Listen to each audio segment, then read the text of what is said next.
3 days are here again, the skies above are clear again. Let us sing a song of cheer again. Hello, Weld County and our revolution. Once again, we have our chairman here today to talk to us about what's been going on with Bernie, Weld County, and our revolution. Chris Jacks. Welcome, Chris. Thanks for having me, Phil. Good to see you always, as Good. always. Yes. So tell me, this has been exciting. What has been going on with Bernie and our revolution? Well, winning. It's always good. Yeah, so as of Saturday, Bernie is now the first person to have won the popular vote in all three of the first three primary states, which is huge for our movement. That's amazing. And then just to see, we're neck and neck with Biden in South Carolina. Debate coming up tonight. Yeah. So I don't know. The wind is at our back. Things are looking good. As far as the campaign is going, I mean, just a fantastic number of. We just passed Biden in overall support amongst the African American community. Really? I hadn't read that. Yeah, that was just as of morning consult poll today. He has officially surpassed Biden in African American support. Fantastic. Just, I mean, obviously dominating in the Latino support coming out of Iowa and New Hampshire, and then just absolutely dominating in Nevada. I mean, that was a knockout blow in a lot, to use a Las Vegas term. Yeah. But no, I think as far as things are looking for the campaign, I don't think anybody could be happier than where we're at and what we're doing. But I'm glad to see people still fighting like we're 4 or 5 points behind, because we have to. And it'll continue, I'm sure. For People sure. are very serious. I've been involved in a few more campaigns than you over a few more years. Yeah. And I'll tell you, I have seen momentum in my day, and as you have, this is truly an amazing time. Yeah. America is beginning to really coalesce around Bernie Sanders' idea of liberal progressivism, a new society where we can sit down and actually have a seat at the table again and create a society that benefits all of us, not just that corporate 1%. Well, yeah, and really what we're looking at is fulfilling a vision that's almost 100 years old now. Yeah. I mean, FDR died wanting to instate a second Bill of Rights for the American worker, an economic Bill of Rights. Everybody's entitled to a good job. Everybody's entitled to adequate housing. Everybody's entitled to health care. Everybody's entitled to a good education. These are the things that we're trying to achieve. It's not like we're out here inventing radical things out of thin air. We're just taking the torches. Well, to the oligarchs, it is radical. It is radical when you have the entire deck stacked in your favor, and we want to reshuffle it and play a different game.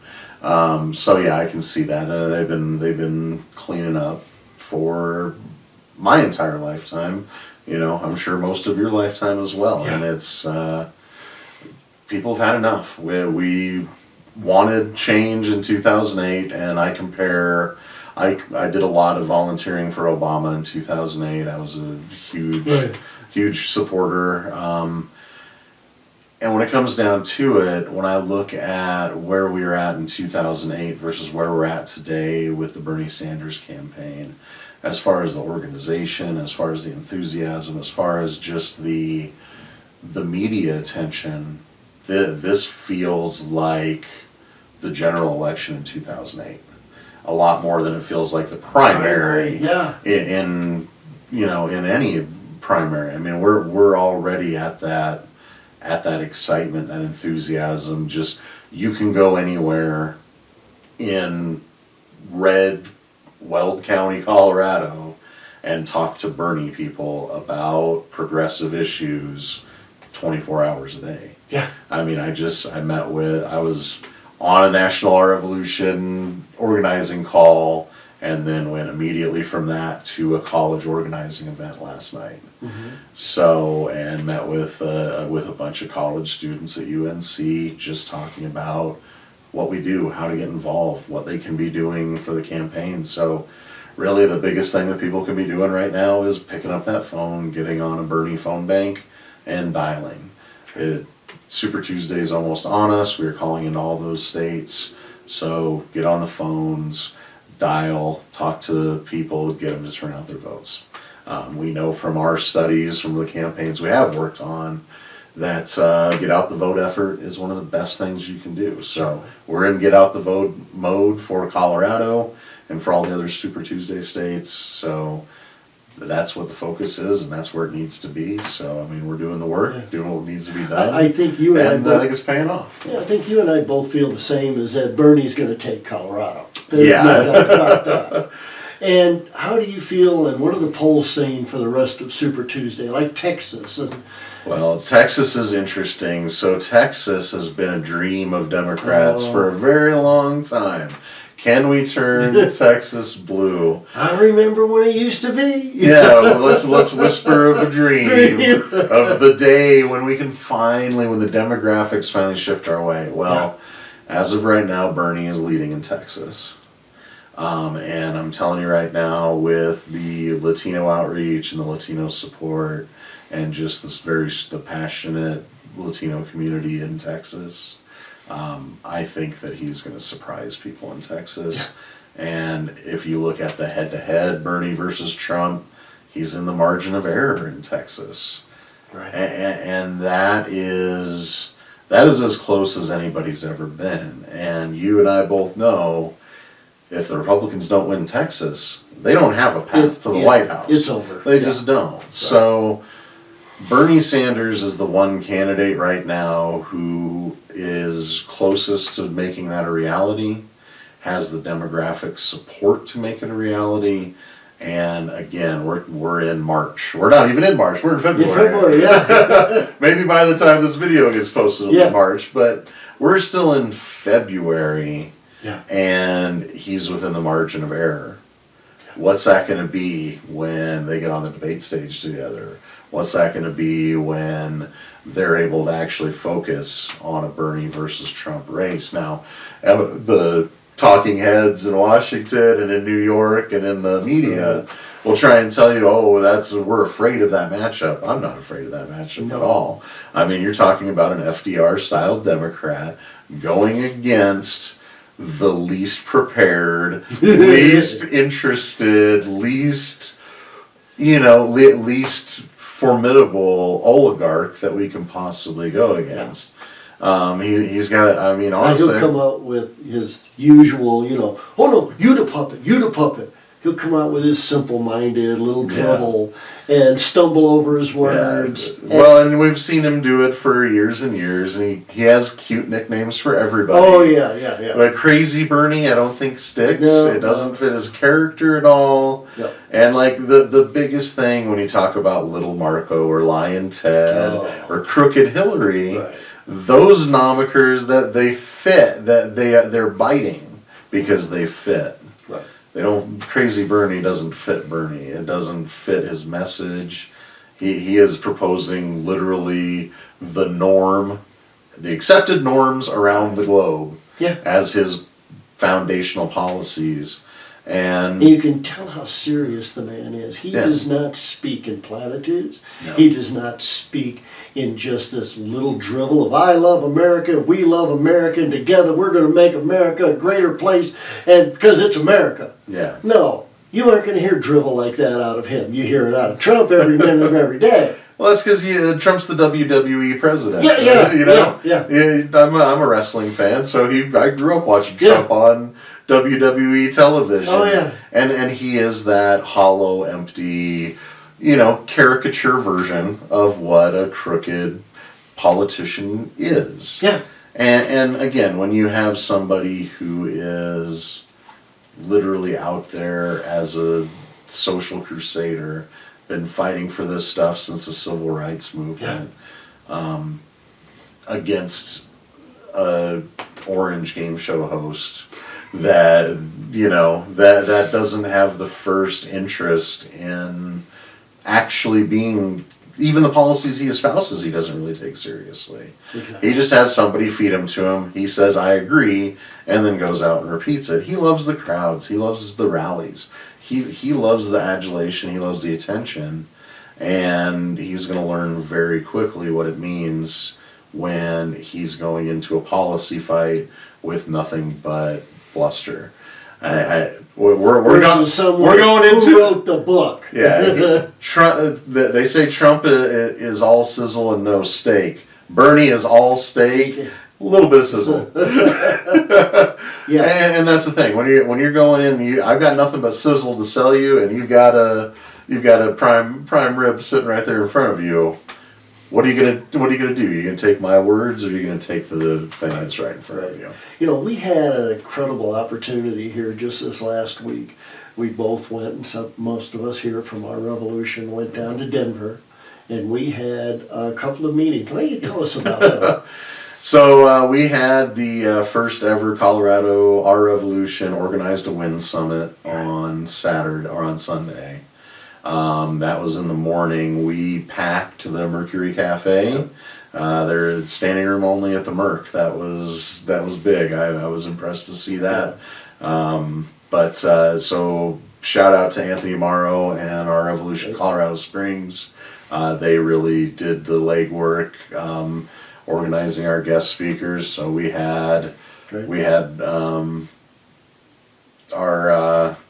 Jane Klebb, one of the executive board members of Our Revolution, also chair of the Nebraska Democratic Party, speak.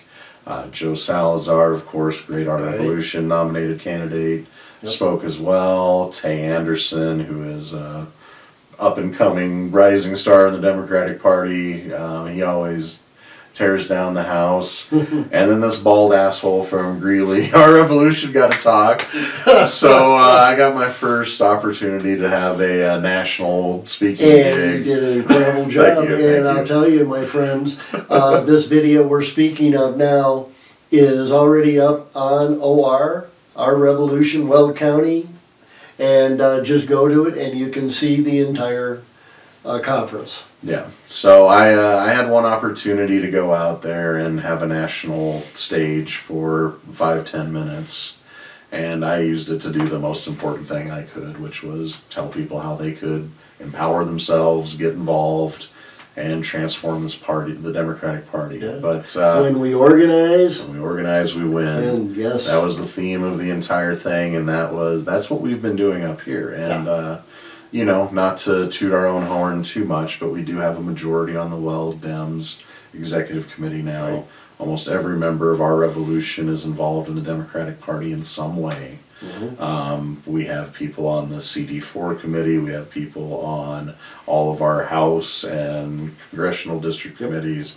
We also have people on the state Democratic Party. State Central Committee. Yeah, Yes. I mean, the majority of our delegation that goes to the Colorado Democratic Party Central Committee and Executive Committee are all Revolution people. Yes. So that's And our what. So voice. again, I had an opportunity to teach other people what that was, what we've accomplished here, and how they can do it for themselves. So definitely check out that video. It really is the most important work that we do here is teaching other people how to raise their voice, how to amplify their message, and how to get in front of politicians and the people that matter, the people that influence the party the most, and stand your ground. And it's amazing what good, decent people that are fighting for the policies, fighting for the good fight, what a difference we can make doing that. Yes.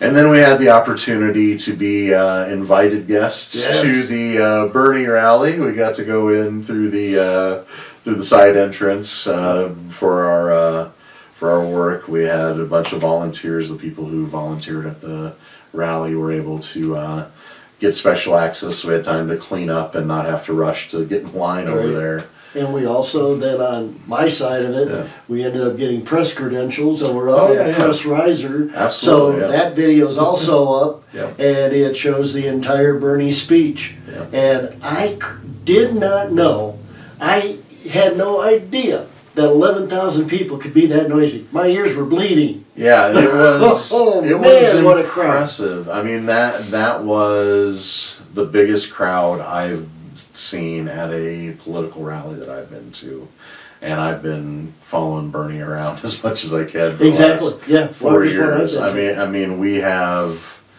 We had more people at the Mercury Cafe than we had at the last Bernie rally. Yeah. Before he announced his presidential run. So, I mean, realistically, it is amazing to see the number of people that turn out. And the thing that got me more than the size of the crowd, because I mean, his crowds are always impressive. Mm-hmm. It was the diversity. Yes. I mean, they say, "Oh, Bernie doesn't have support in the Latino community." Well, Right. there were tons of Latinos at the Bernie rally. They say he doesn't have support in the black community. Tons of prominent black people, leaders in the African American community. Tons of African American people at the rally. And again, you name it, old people. He said he doesn't do good with people over 65. I will tell you that there were a lot of our senior members of Yes. the American Society were at the Bernie rally. So when I see Bernie's rallies, when I see his demographics, when I see all of the stats that come out, they look like America. Yeah. And when your constituency looks like America, that's how I know we're going to win, because you're touching people from every walk of life, from every socioeconomic class, from every marginalized or disenfranchised group.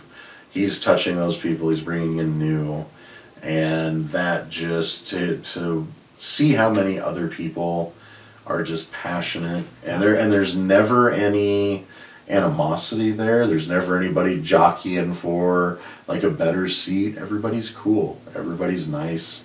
Yeah. We always start the rallies like introducing ourselves to people around us that we don't know.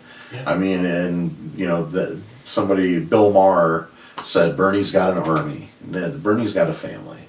There's a Bernie family out there, and we look after each other that way, and we care about each other that way. And we had a conversation earlier today about how do we recover this society after Trump. And I think that our society, attitude reflects leadership. That's a line out of Remember the Titans, and I saw that when I was playing football, and that always stuck with me. Attitude reflects leadership.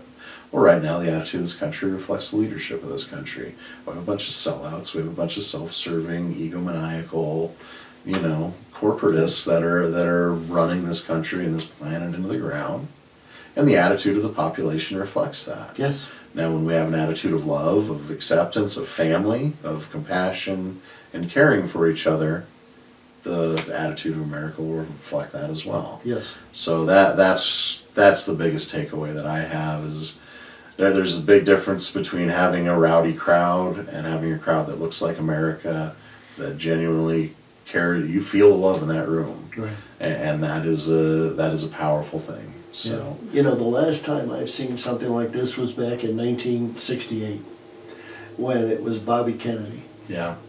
And it wasn't a political operation. It was a societal movement. Social movement. Yeah. That is what we have today.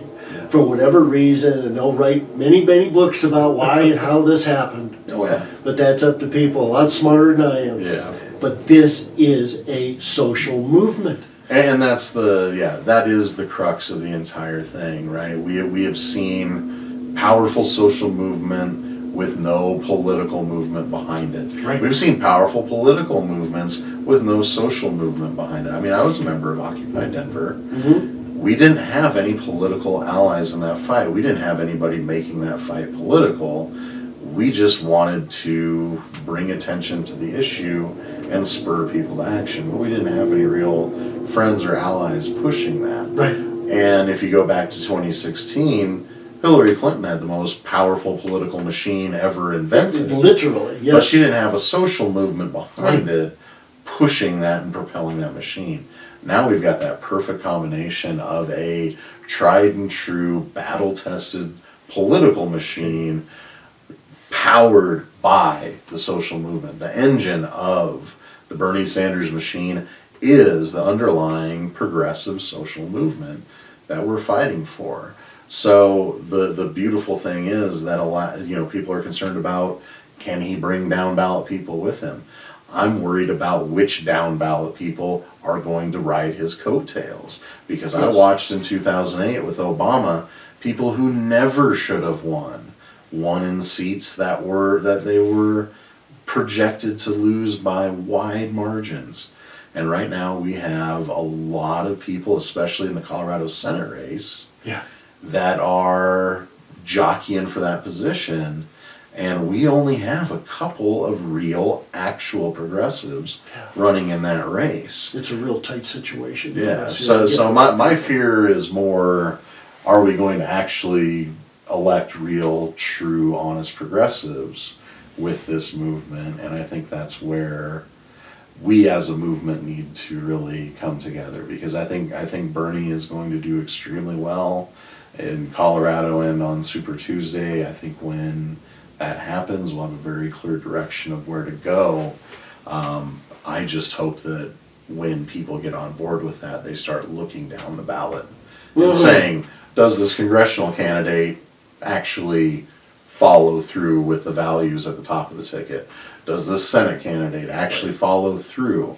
Are my local leaders going to follow through? Because that's what it takes. Right.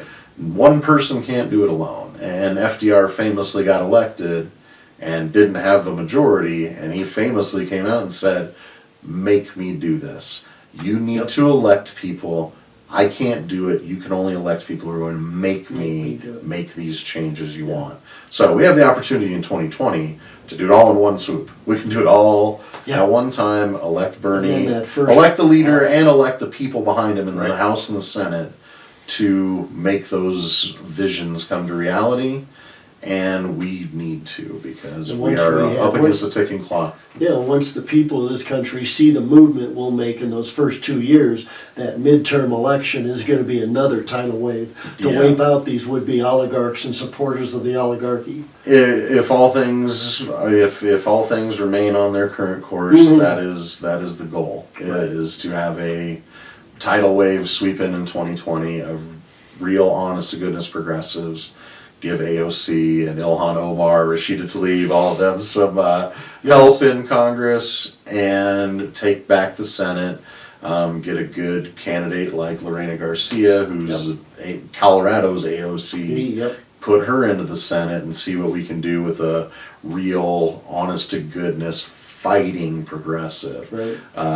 Cenk Uygur out in California. He's going to be joining the group. Exactly. The band is put together.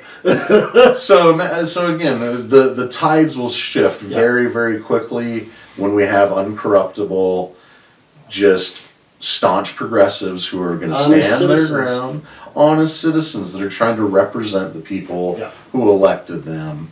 And if we can do that up and down the ballot, from city councils all the way up to the White House, that's how we change our culture. And the oligarchy will be crushed once again, just like they tried to do against FDR, and FDR shut them down, and now it's our generation's turn. For sure, yeah, and that is, history doesn't repeat itself, but it does rhyme. Thankfully, we're not dealing with the top of the line oligarchs. Like, I wish I could respect these guys like they were Rockefeller or Carnegie. But they're not. They're Trump. They're third generation. They've all inherited their wealth. At least the majority of them. And there's very few people that are truly malevolent, greedy, just leeches. They're mostly just ignorant, well-to-do, privileged people who've been handed everything and been told no 0 times in their lives. So you tend to think one way. And I think they're getting exposed to it. I mean, Bloomberg got exposed pretty heavily in the last debate. And that's what happens. Somebody was saying his last time that he'd been in a debate was 11 years ago. Well, a decade of being told, yes, sir, yes, sir, yes, sir. Oh, that's a great idea, sir. It tends to change the way that you think, especially as we get older. Certainly. And a lot of people have a hard time adjusting from that. So we'll see tonight if he actually can, but I expect him to get exposed again. Yeah, oh, obviously, yeah, I mean, he is literally a conservative Republican, but because of his money, he decided, well, I'm gonna play as a Democrat now.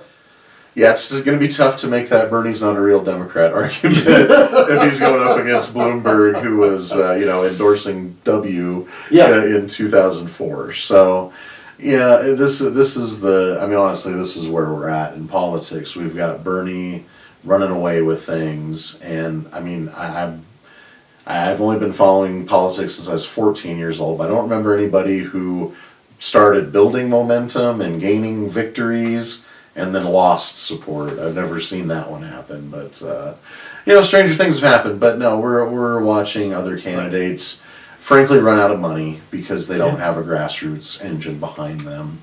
Buttigieg is pretty much had. He's spent. Yeah, there's not a lot of people who have money to spend after Super Tuesday, except for Bloomberg. And then again, if your hopes of beating Bernie rest in the hands of Mike Bloomberg, that's an awful, desperate state of affairs for you. I actually heard now where people are being hired by his committee to do social media for like $2,500 a month, and then turning right around and putting out posts, yes, I'm working for Bloomberg, but my whole family's voting for Bernie. The best story I heard was from a canvasser, and he's like, my job is literally knocking on doors and listening to why people don't like Mike. He pays me very well. As long as the check clears, I'm good. My biggest concern with Bloomberg and what he's doing and the way he's doing it is it makes first of all, he's buying up all of the people that he's employing.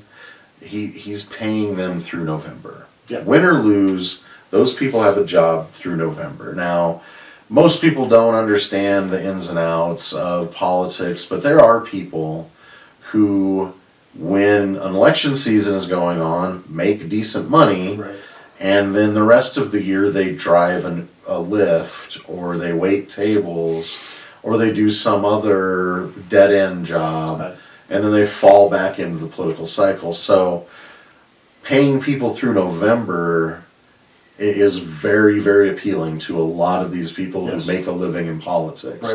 Because, if their candidate's out by the primary, then they don't have a job anymore. They got to go to one of these candidates that's still in there and get a low-level job because all the high-level jobs are already taken. So this leads to an interesting problem. So we've got Senate candidates, we've got House candidates, we've got state Senate and state House candidates, we've got county commissioner candidates, you name it. We have up all the talent. And exactly, all of the talent, all the resources. Anybody who used to scrape by a living doing political things is now fully employed by Michael Bloomberg, making more money than they've made on any campaign. Oh, yeah. Because the rumors I've heard, I can't verify it, he's paying double, according to the people I've talked to. That's what I've heard. So when you're paying double, you're paying through November, and you're buying up literally anybody with any political resume, that makes it very difficult for other candidates to run races. Now, I'm of two minds about it, and maybe you can chime in on this, because there's two problems with that. One, there are people who need those people, especially when you're talking about big national races like a congressional race or a senatorial race. You need talented, experienced people. And Bernie's even going to need those people after he gets the nomination. Exactly, yeah. Making a national foundation, a national campaign is not an easy prospect. Exactly. So we've got these people that are on the bench permanently through 2020. But then on the other hand, we also have a lot of good, honest to goodness, grassroots campaigns that if you can't buy, you can have all the money in the world if there's no talent to buy. And you don't need any money if you're actually generating real grassroots support. You don't have to pay somebody to do this work. You can do it all volunteer. So I guess what are your perceptions on what that means for the future of our other races, given that half the talent's off the table, but on the other hand, that's a big boost for candidates like Lorena who are grassroots. Well, I think there's a possibility, hopefully, that Bloomberg, even though he's paying them through November, would free them up to join other campaigns. If he's really a, quote, Democrat and going to lose all the money and power, free up your people, then we're good. But if he doesn't, it's going to be a serious problem. It really is going to be a serious problem. And this is where organizations like Our Revolution and this show and other shows like it help inform people and really get the talent out there that's sitting on the sideline, don't even know you've got the talent. And get out there. Let's get involved. Well, let's make this happen for your children, your grandchildren. You bring up an excellent point, because that is I'm a project manager by trade. That's what I do professionally. And a lot of what I do is project management related, which I take from work, sales related, which I take from my work experience, and just technical, because I'm in the telecom business, so I'm on the internet, social media savvy. So again, I've only just taken the things that I'm already good at, I already know, and applied them to politics. So literally anybody can do that. You've taken your passion for videography and all of this and film editing and turned that into a political thing. You and your son started a printing business. Again, another passion project related to printing. So you're absolutely right. Anybody out there can contribute politically. Just take the things that you're already good at and see how you can apply that to a candidate or a cause that you like. If you can do that, you can really make a difference, because again, there are talents that people need in politics that they just don't have experts in. So if you're an expert in any field, show up, get involved. If you care about this, I guarantee you, if you're an expert at anything, there's a way to apply it to politics, because politics is everywhere. It's in everything. It influences every aspect of our lives. So we can take the things that we're already good at and apply it to politics and get as much out of it as we can. You said something to me probably about a month ago, and it's really stuck with me. I'd like you to share it to our audience. And that is when I made mention to you that people complain about their vote doesn't count.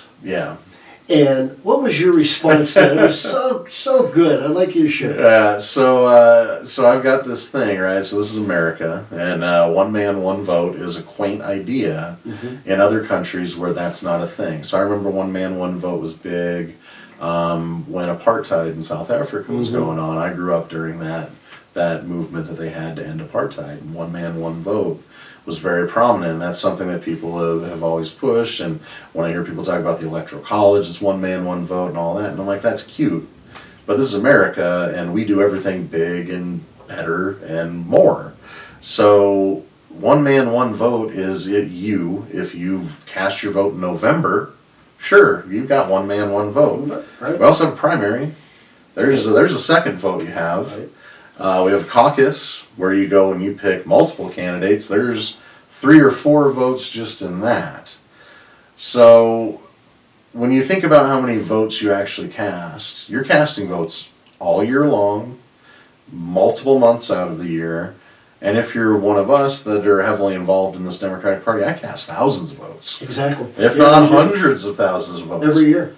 Most of them are boring procedural votes, I to approve an agenda, I to approve some minutes. Some chairs or whatever. Exactly. How are we going to spend our money on lit? But every once in a while you cast a vote for a vacancy committee where you literally determine who's in office.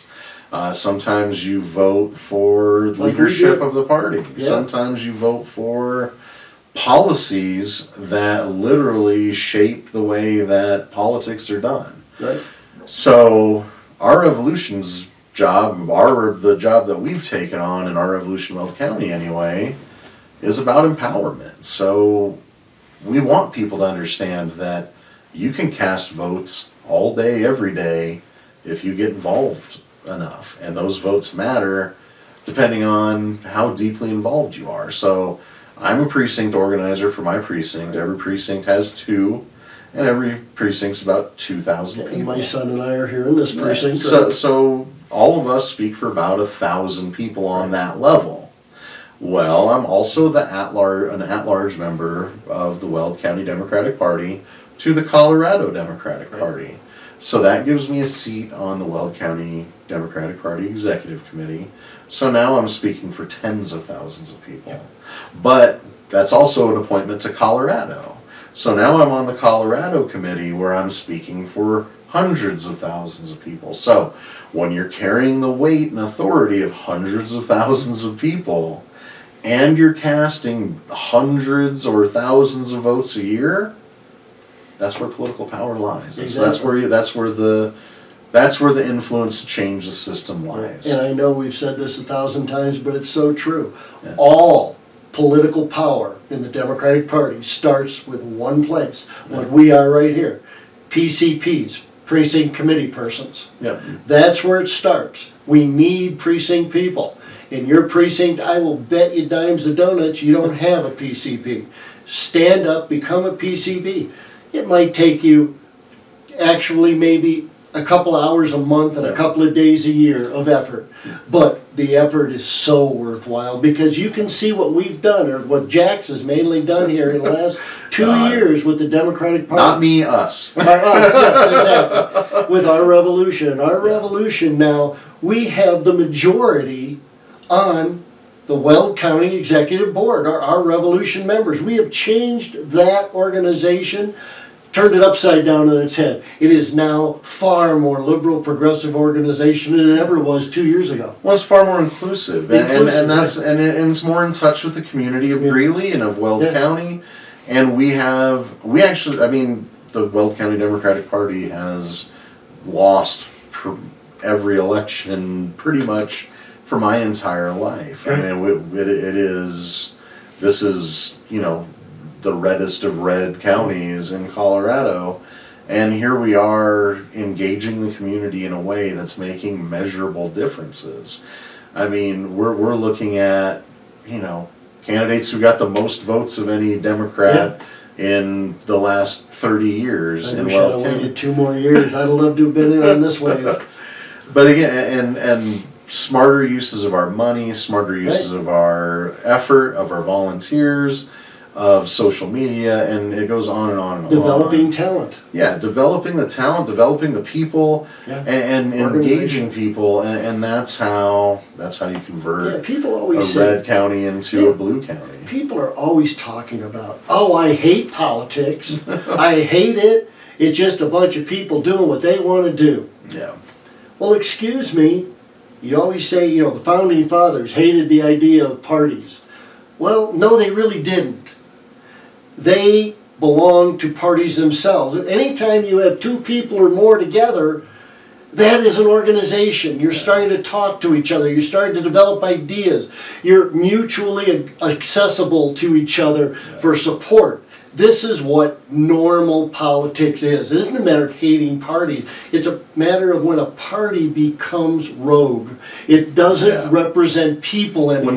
When the top starts running things instead of the bottom. Instead of the bottom. Right. There's where you have your problem. And this is why we need you to help us create a society for all of us. Not just what has happened over the last 45 years and turned into what's an oligarchy.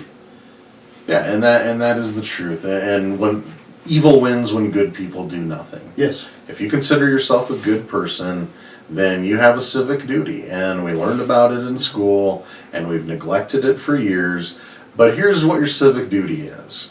If you want to be as deeply involved as me, it's going to cost you about 5 hours a month, and it's going to cost you about 4 full days out of the year. So 4 days out of the year, you're going to have to take an entire Saturday or an entire Sunday. Yeah. You have to go to a meeting. You're going to have to cast a lot of boring procedural votes. But you'll also get to sit in front of literally every single solitary person that you vote for in November. Yep. Sit in front of them. They have to listen to you. and you'll know their names. And they know you. And they know you. And we're sitting there when we go to state and things like that. We're sitting around friends. It's just not strangers. No, we're sitting around people we've worked with now for a couple of years. Yeah. We know them. We know who they are. They know us. Exactly, and they respect our opinions Yes. because they know where we stand. And I told Phil this when he was running for office. One of the biggest things that I think politicians fail in, and people politically fail in, Mm-hmm. is that when you go into politics, you want to present this very down the middle version of yourself where you're very amicable to dealing with anybody. And the problem is that that leads to pandering. It Yep. leads to making promises you can't keep. It leads to watering down your issues. But if you go in and you have a set of policy goals, and you can back those up with the facts, with the figures. Right. You know those policies inside out. I back the policies I back because I've researched how to fix healthcare. Right. Medicare for all is our best option on the table today. Mm-hmm. Until somebody smarter than me comes up with a better option, I like that one. And it's the same thing. So if I know that and I come into that, even if you vehemently disagree with me, I can calmly, rationally explain my position to you, not bait you, not talk down to you, not have to demean your position in any way, and stick to my guns. And at the worst, you walk out of that with the other people's respect. Right. So, regardless of whether or not anybody agrees with us, regardless of whether or not anybody actually listens to us, Mm-hmm. everybody respects us and what we've done. Yeah. Because we've stuck to our issues, we haven't made it personal, we haven't gone after people in a malicious way, we've stuck to our policies, we've pushed our policies, we've taken our victories when we can, we've taken our losses when we've had them, but we tend to win more than we lose, and that's why this is worthwhile. When I was running for Senate, so many people came up to me and said, "Oh, Phil, you can't run as a real liberal here. No, you have to run as Republican light. Oh, no, you'll never get a vote." And I told them, in a nice way, sometimes, that's not going to happen. Yeah. I have to live with myself the rest of my life. Yeah. And I am going to run with integrity and what I believe in and give real options to people. And that's why I ran as a true Bernie-crat, our Revolution nationally endorsed candidate. And as you know, ended up with more votes in Senate District 13 in Colorado than any Democrat has ever gotten. Why? I believe it was two reasons. One, I was a true to liberal progressive values. Yeah. And two, it was the beginning of the wave we're seeing now. Absolutely, yeah. No, people are more engaged now than they ever have been. Yeah. People are understanding that civic duty is important, and there's organizations now that are fostering that. Yes. Our Revolution, Justice Democrats, Democratic Socialists of America, and even the Green Party to some extent are getting people deeply engaged in politics, giving them the tools that they need to push their issues. And it's really simple. I mean, I look at the polling, I'm trying to be scientific about this. Mm-hmm. All of the issues that I support are supported by 60% plus of the American people. That's So what's I'm so gonna- crazy. I mean, they are. So 70%. So I just gamble on the American people Yeah. and say, if you're an American, I'm going to give you all the tools I have to be as deeply entrenched as I am. Right. Because odds are 60, 70% of the time, you're going to agree with me. And because we all agree on the issues, the majority of us anyway, I have no problem going out there and giving people the tools to get involved. Now, the people who want to keep it secret, the people who want to keep it under wraps, the people who don't want to get other people involved, that's because they have some other goal. There's some other issue behind why they're trying to keep power for only themselves, why they're not inviting other people in. I believe we're stronger together. That's how democracy works. And at its core, the Democratic Party is still democratic. So a simple majority is all you need to transform this party. And we've done it here.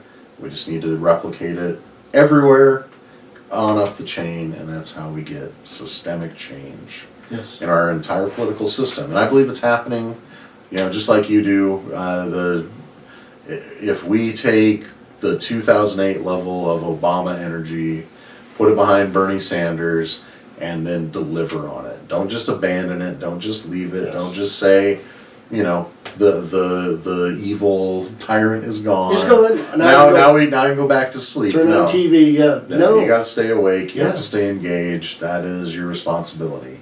And when you neglect that responsibility, we end up with Trump. We end up with a bought out, sold out, dysfunctional government that doesn't work for anybody except for the top 1/10%.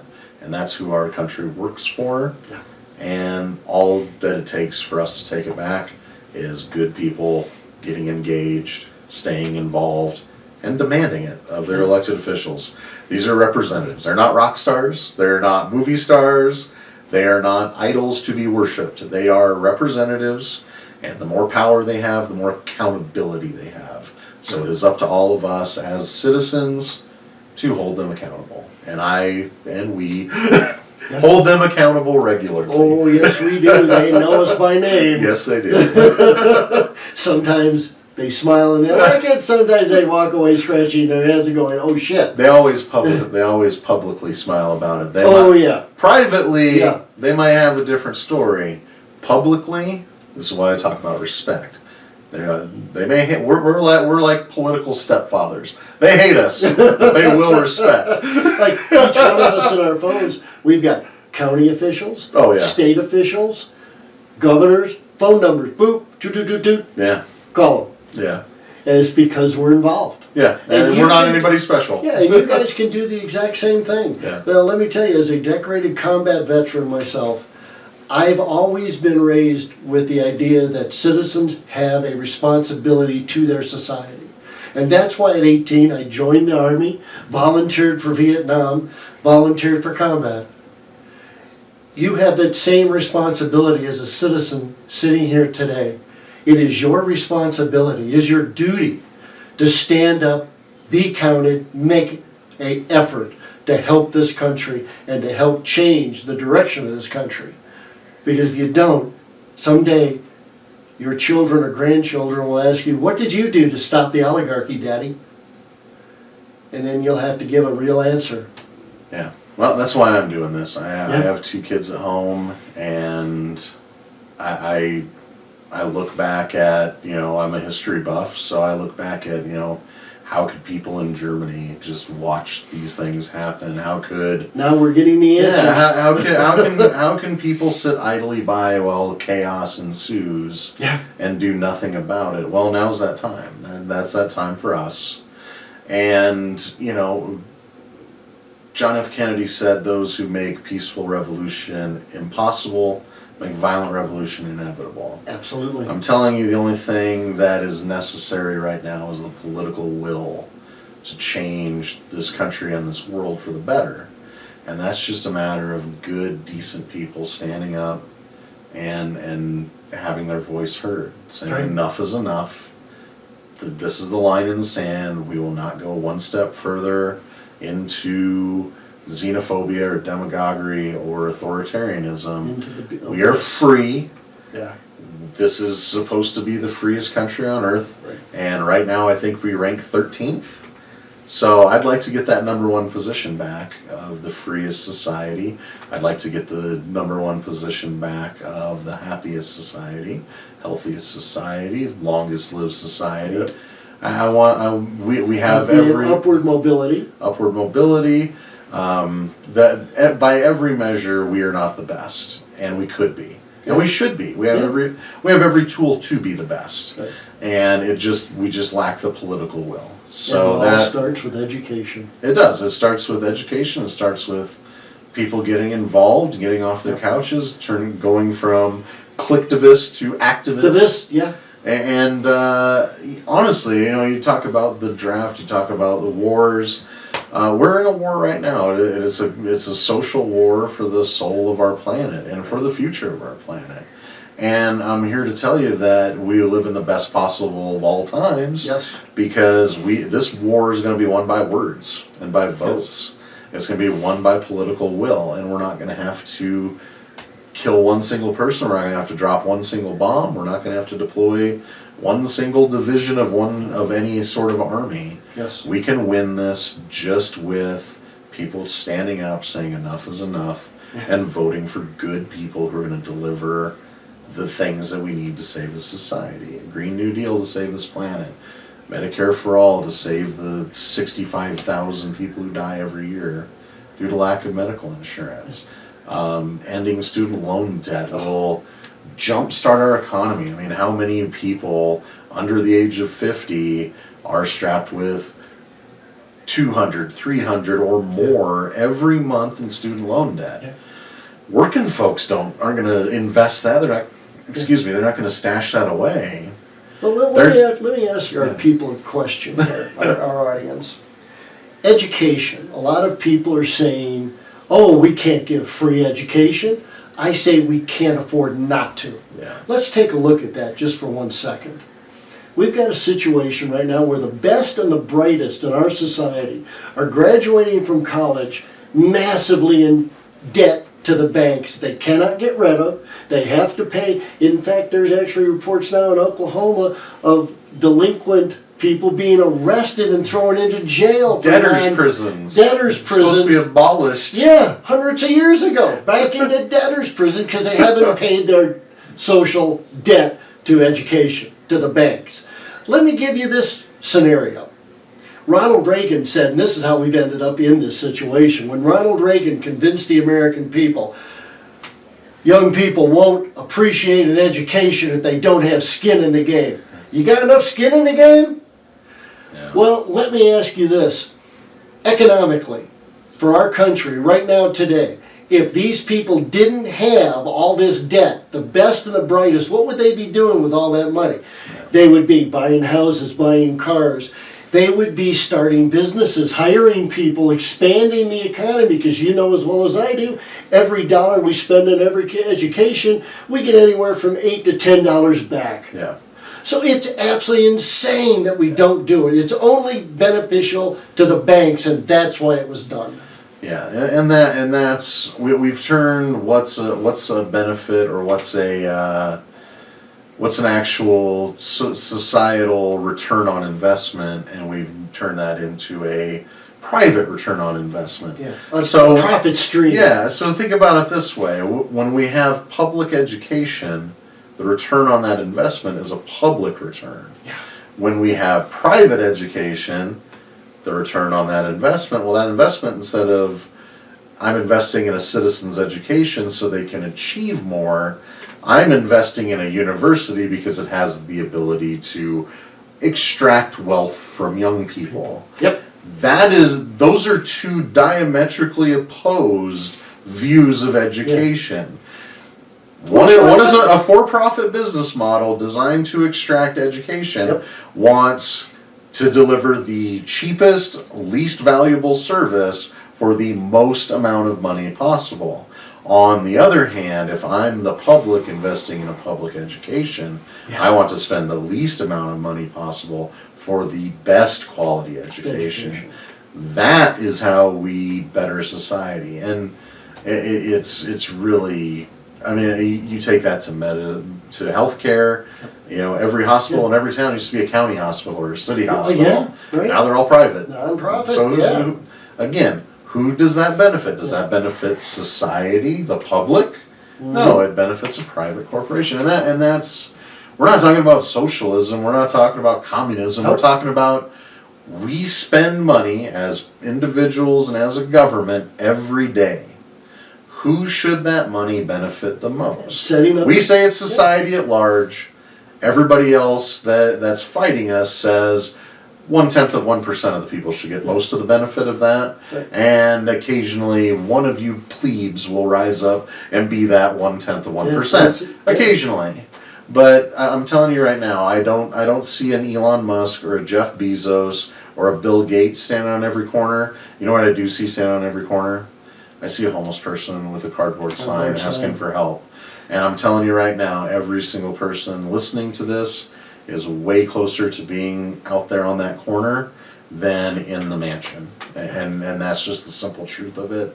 I would much rather live in a society where the opposite is true. Yes. Because we used to have that society when we had good quality health care and we had a good quality education and we were innovating, and companies, people don't know this, companies used to get tax write-offs. The only way you could get a tax break as a large corporation was investing in research and development to make your products and your company better, and investing in employee benefits, pay, pensions. Remember that word pension? Yeah. Pension? Some people used Is to it have still that. in the dictionary? Yeah, no, we all have 401ks now, but again, that was their only tax write-offs. Now it's executive pay and, infrastructure. There's all sorts of loopholes where businesses pay It's simply immoral for a company and a person like Jeff Bezos and Amazon to make billions and billions every year and pay zero in taxation. Zero. That is an immoral society. So any way you look at it. Subsidies. I mean, look at these companies that pay zero in taxes. They're phenomenally wealthy. Wealthiest people in the world own these companies. Yeah. And we're subsidizing them to the tune of $40 billion or $80 billion. I mean, every year. It's unconscionable. Yeah. But we don't have money for Meals on Wheels for elderly people And children. It's unconscionable. So AT&T, GE, they deserve giant tax breaks to the tune of billions of dollars, but we can't afford a 10, 20 million for these social programs that actually help those in need. Yeah, you never heard a person say, how are we going to afford that war? No. Never asked. But anyway, Kristopher, we're coming to the end of this episode. It's been a great one. I really appreciate it. Thanks for having me again, I'd really love to have you back here soon. I'll be back again. And we'll talk about climate change. Yes, let's do. Yes. Thank you, my friends. And this is goodbye from a. Let me cut that. We'll do that again. Maybe I won't. It might be funny. Thank you, my friends, and thanks for watching another edition of Our Revolution News. Good night, everybody. Happy days are here again. The skies above are clear again. Let us sing a song of cheer again. Happy days are here again. So long, sad times, so long, bad times. We are rid of you at last. Howdy, gay times, cloudy, gray times. You are now a thing of the past. Happy days are here again. The skies above are clear again. Let us sing a song of cheer again. Happy